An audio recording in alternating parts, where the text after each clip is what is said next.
이커머스의 대표격인 쿠팡과 위메프, 티몬, 3사의 실적이 공개됐습니다. 3사 모두 성장세를 기록하긴 했지만 여전히 적자의 늪은 벗어나지 못했는데요. 이런 가운데 3사의 각기 다른 대응 전략이 주목을 끌고 있습니다. 그래서 오늘은 3사의 현재 상황, 그리고 소비자들이 주목할 만한 몇 가지 포인트들 정리해보려고 합니다. 이인표 생활경제 큐레이터 모셨습니다. 어서 오세요. 네, 안녕하세요. 네, 먼저 이커머스 빅3의 지난해 경영 성적표부터 보죠. 어떻게 나왔습니까? 네, 외형 성장의 드라이브를 강하게 걸었던 쿠팡이 드디어 작년 매출 2조 원을 달성을 했습니다. 네. 그만큼 적자폭도 컸었는데요. 그러다 보니까 자본 잠식 상태에 빠져 있고요.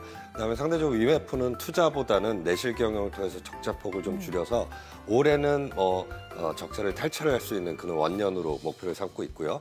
티몬 같은 경우는 차별화 전략으로 해서 마찬가지로 적자 탈출의 기회를 삼고 있는 것 같은데 우리가 이렇게 이커머스 3사에 대해서 관심을 많이 갖고 우려를 표할 때 치킨 게임이라는 단어를 좀 떠올리죠. 네. 과거에 반도체 시장에서 글로벌 시장에서 우리나라 기업들이 치킨 게임에서 승리했던 것과는 달리 국내 내에서 이런 치킨 게임에 대한 우려가 좀 있고요.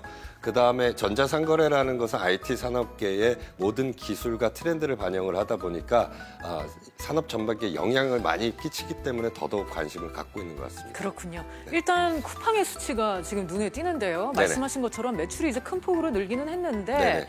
지금 수익성 악화가 상당히 도드라져 보이거든요. 네, 앞서 말씀드린 것처럼 쿠팡이 2013년도에 1,400억대였는데 4년 만에 20배 넘게 성장을 했죠. 네. 그래서 2조 6,846억을 달성했는데 적자폭도 6,388억, 굉장히 큽니다. 네. 그런데 이러한 우려하고 상관없이 쿠팡 회사 측에서는 일명 계획된 적자다. 그러니까 크게 우려하지 필요 없고 우리는 계획된 방향으로 나가고 있는데 그 계획된 방향이라는 건 인프라 투자라든지 아니면 기술 투자라든지 물류 확대 이런 것들로 인한 손실이니까 전혀 걱정을 하지 마라 이렇게 얘기를 하고 있고요. 또 하나의 반증으로 쿠팡이 역대 벤처기업 최대 1조 1천억 원 소프트뱅크로 투자를 받았었죠. 네. 그 이후에도 계속 투자를 받고 있는데 블랙록이라는 회사 같은 경우는 2013년에도 한 3천억 원, 올해도 한 3개 회사 합쳐서 4,200억 정도를 또 투자를 했기 때문에 봐봐라, 우리가 방향이 틀렸다 그러면 계속 투자가 되겠니?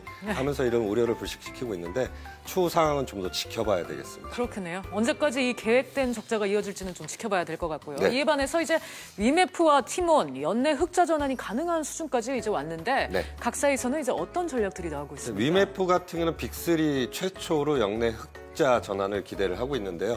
전년 대비 매출이 28.2% 올라갔고 영업손실은 34.4% 줄였습니다.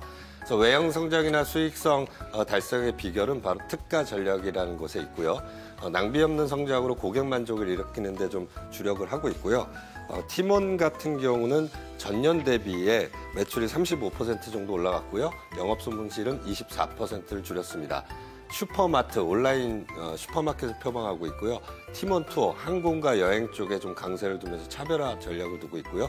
2020년 이후에나 흑자 전환 구조를 목표로 삼고 있습니다. 네, 이커머스의 빅3 이렇게 각기 다른 전략들이 향후 마켓 경쟁에 어떤 영향을 미칠지도 좀 지켜봐야 할 것 같고요. 네네. 지금부터는 이커머스를 이용하는 소비자들을 위한 정보들 정리해보려고 합니다. 이제 먼저 쿠팡인데 네. 뭐 어떤 팁들이 있을까요? 네, 쿠팡 하면 떠오르는 게 로켓맨, 한때는 사회적인 문제로 대두되기도 했는데 역시 쿠팡의 가장 강세는 로켓 배송입니다. 그래서 매일 밤 12시 이전에 주문하면 그 다음 날 이내 무조건 상품을 받아볼 수 있는 거고요. 그다음에 원터치 결제 시스템을 업계에서 최초로 도입을 했는데 간편 결제보다 더 간단합니다. 비밀번호 입력이나 지문 인식도 없이 한 번만 체크를 해놓으면 바로 결제가 구매 버튼만 누르면 이루어지고요. 그다음에 신뢰도 평가 시스템이 있어서 구매 후기들을 프로그램에 읽어드려서 좋은 상품인지 나쁜 상품인지 가려주는 추천해주는 서비스가 있고요.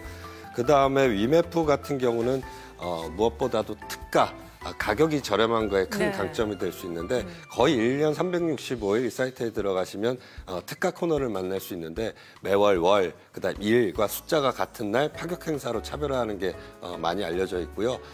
점점 더 이제 상품 가격을 좀 낮춰서 쿠팡이 배송 전쟁을 하고 있다면 위메프는 가격 경쟁에 좀 집중을 하고 있는 모양새입니다. 네, 티몬의 그다음에, 경우는 어떻습니까? 네, 티몬 가트를 한번 살펴보면요. 티몬은 앞서 말씀드린 것처럼 생필품 쪽에 좀 더 강점을 두어서 최저 수준 가격을 유지를 하고 고품질 상품을 좀 찾아내는 데 역점을 두고 있고요. 앞서 말씀드린 것처럼 티몬 투어, 특히 이제 항공권 같은 경우는 나머지 두 개 회사보다 훨씬 경쟁력이 있어 보이고요. 마지막으로 미디어 커머스, 비디오 커머스라고 하는데요. 이쪽 부분에 조금 더 앞서 나가고 있는 것 같고요. 큐레이션 서비스, 그러니까 1:1 맞춤 추천 상품 서비스가 티몬에서 조금 앞서 나가고 있는 것 같으니까 이 부분 소비하실 때 좀 활용하시면 좋을 것 같습니다. 그렇군요. 오늘은 이인표 생활경제 큐레이터와 함께 이커머스 빅3의 경영 실적과 향후 전략, 그리고 소비자들을 위한 이용 정보까지 알아봤습니다. 오늘 말씀 감사합니다.